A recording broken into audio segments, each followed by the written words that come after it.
Being a yearly release, Madden has to continue to impress gamers and not get accused of just being a roster update each and every year.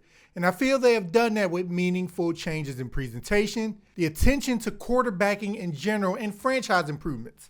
It's not perfect, with some annoying things making their way over to Madden 26, but the momentum bar continues to fill. So is it worth your money? Let's break down what works, what doesn't, in our Madden 26 review. I'm Chris from Sports Gamers Online, and all right, let's get it. Madden continues to improve its broadcast presentation, which matters greatly for sports games and especially for offline players who want to be immersed in their action. The enhanced team introductions and mascots add another level of excitement to the pregame festivities. And there's always something cool about seeing each team's unique song and dance before kickoff. And EA keeps pushing closer to that authentic Sunday NFL feel with it all. However, I will say the score bug is a noticeable downgrade. Last year's design was perfect, and this year's feels bland by comparison. The much hyped snow weather effects are there, along with the gameplay changes that come with it. Fun to play in for a game or two unless you specifically enjoy limited visibility. You'll likely avoid it if you can help it. Now getting into gameplay, the quarterbacking focus stands out immediately, making the pass game feel smoother while making each quarterback stand out from each other even more. From how quarterbacks hold the ball to their pregame behaviors and signature throws that are now programmed into the game, each quarterback genuinely feels like their real-life counterpart. You can feel the difference controlling Josh Allen versus Lamar Jackson in ways that go beyond their Madden rating. Offensive line play, which is a hotly debated topic each and every year, has a nice give and take with the defense as both have tools to combat each other.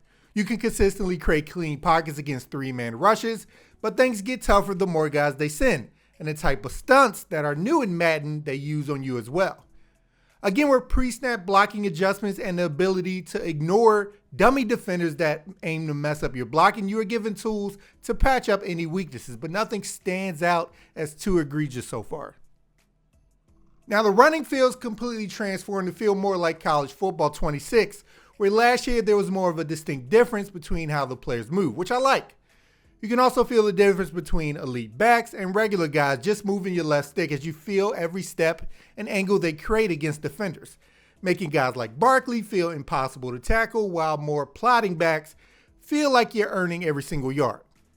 The new Reach For It feature adds an excellent tool to create a first down or touchdown out of thin air as well. I'm glad this feature made it over as well, although it has made the truck stick a bit more difficult to get down consistently. Defense gets more customization as well this year with the ability to change zone depths on the field before the snap, plus defensive line stunts that are genuinely fun to use when they work. QB contains also work more often than not, stopping impatient runners effectively. Zone coverage delivers a solid risk reward on the field. Deep safeties are much more aggressive attacking the ball in the air, and hot routed defenders underneath will jump routes when they're looking at the ball. If your defender can see it, you're in a good position for a turnover. Just don't expect zones to save you from RPOs when you're outnumbered. That still will get you crushed. Man coverage also produces realistic mixed results. The new route commit mechanic lets you determine how aggressive you want your man defense to be, but it's not overpowered. Guess wrong and you get beat. I also love that defensive backs can lose their balance when they get beat by good route runners. College has this, and I'm glad it's here as well. Lastly, one of the stronger parts of gameplay is the tackling, where every collision feels earned and how they end up falling makes sense. The physics-based tackling continues to impress. Your angles matter, and when you line up that perfect hit, you know you've earned it.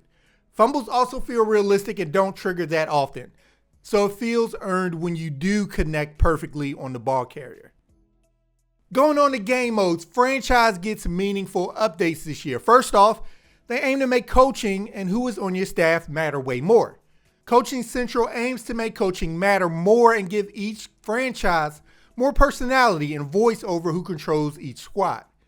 It's spread across your head coach, offensive and defensive coordinators, and trainer, with each having abilities that can unlock different areas of your team and different boosts. These abilities can last for different durations, for 1 week or multiple. and you can customize them for each opponent. They give you perks like increased throwing accuracy or boosted chance of breaking a tackle on inside zone runs. And they fluctuate based on you meeting certain goals, so you have to earn it each and every time. Trainers specifically affect the newly introduced wear and tear system, which you can specifically target individual players instead of just position groups to make sure your guys are right. I love that. You're also given an approval rating that breaks down how well you're doing at each aspect of your job. Do fans like you? Players? Media? During games, the halftime show is back, and I love it. Don't get full credit since it never should have left, but welcome back. The NFL draft experience shines again with great presentation. Not a lot of difference from last year, although I wish we could let the guys actually talk now. Just give us a little something. Simulation stats are mostly solid, but tight ends don't seem to factor much in the passing offense. That has to be adjusted. Guys like Bowers and McBride, you have to scroll all the way down to get to their catching numbers. Playing against the computer has some issues that hurt the single-player experience. Computer quarterbacks are almost too powerful with the overhaul they got this year, consistently posting high completion percentages when I play against them. Defensive adjustments on the computer are much better, though. They actually adjust when they get gashed on the ground by calling run blitzes, playing linebackers closer to the line, and reacting faster overall, which is great to see. Madden NFL 26 marks the third game since Superstar Mode made its much requested return. And it's also 20 years since the mode made its original appearance. The biggest addition to the mode is the new Sphere of Influence system. This system allows you to interact and build relationships with an assortment of interesting characters. Some of them are ones you would expect, like your coaches, teammates, agent. Others, however, were pretty creative additions that I didn't see coming. Each of these characters come with certain benefits for building your relationship with them. Your coaches will give you more playing time and play choices. Your teammates will gain teammate abilities and attribute boosts. Your agent will actually give you the ability to request a trade, a long requested feature for Superstar Mode. Every week you will be given a scenario, and how you react to it will cause your relationship to increase with some of the characters while decreasing for others. This new system is a great addition to the mode and gives you something to manage outside of just going to practice and playing your games. I also like the gameplay modifiers feature that was added this year. These can be things like impending weather, which gives defenses attribute boosts, or unique goals to help you leverage an advantage your team has. This helps to break up the monotony that the mode had in previous years, where every game felt the same after a while. The biggest issue with Superstar Mode is the number of bugs and issues the game mode continues to have. Now, some of these are visual that I assume will be easy to remedy, such as the fact that my running back went through the entire NFL combine with no knees or ankles. Others, however, are more frustrating. In my first preseason game, I noticed that after each carry, my stats will pop up on a graphic. However, these stats showed that I had far more carries than I actually had.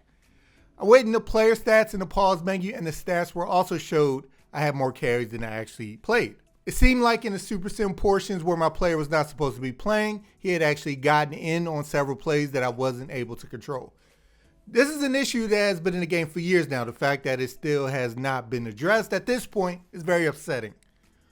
Also, I'm not sure if this is a new addition or if I just didn't notice this last year, but I don't like the fact that you can buy upgrades for your superstar with real money. I'm not talking about cosmetics like gloves or visors either. I'm talking about being able to purchase levels on your upgrade tree to make your superstar better, and skip all of the progression of actually playing the mode. Superstar mode is supposed to be a single player mode about the grind of making it to the NFL. Why do we need to shoehorn in pay to win mechanics into it? Speaking of pay to win, let's talk about Ultimate Team. Now, I'm not a huge MUT fan, but I do log on every year to check out the changes to the mode. This year, I was pleasantly surprised to find some quality of life updates that did improve my enjoyment. First off, when you open a pack, you now have the option to press the right trigger to immediately make that card the starter. You no longer have to go into the card options and scroll all the way down and select it. It just immediately does it with a single button press. If you have someone better at that position already, this button will instead post this card to the marketplace for you, which is very handy. Also, like a small addition that was made to sets. Now when you go into your set, if you have a card that matches one of the requirements, it will show up in that slot with a question mark above it. With a single button press, you can confirm adding this card to the set, and the question mark will turn into a check mark. This means you don't have to go through your entire inventory to find cards that fit set requirements. My biggest takeaway from this year, though, is just how blatantly money obsessed the mode has become. Now, Ultimate Team has always been focused on generating revenue, and I understand that, but at this point, the mode isn't even trying to hide how pay to win it is. Of course, you still get the Field Pass, which is full of free rewards. These pale in comparison, though, to the rewards found in the Premium Field Pass. However, make sure you don't confuse the Field Pass and Premium with the Team Pass, which offers team-specific rewards and cosmetics. I couldn't even finish picking my favorite team when I first booted up the game without being asked if I wanted to buy the Team Pass for 2,000 MUT points. I mean, I already paid $100 for early access to the game. Can I at least get to the main menu without the game begging me for more money? Madden has landed into the well-refined space where nothing is earth-shattering, but they keep fine-tuning around the edges to have created a well-made football simulation that has plenty for everybody, with minor annoyances littered throughout, but nothing too earth-shatteringly awful to make me not want to recommend this game for anybody who is a fan of football. So with that, I give Madden 26 an 8 out of 10.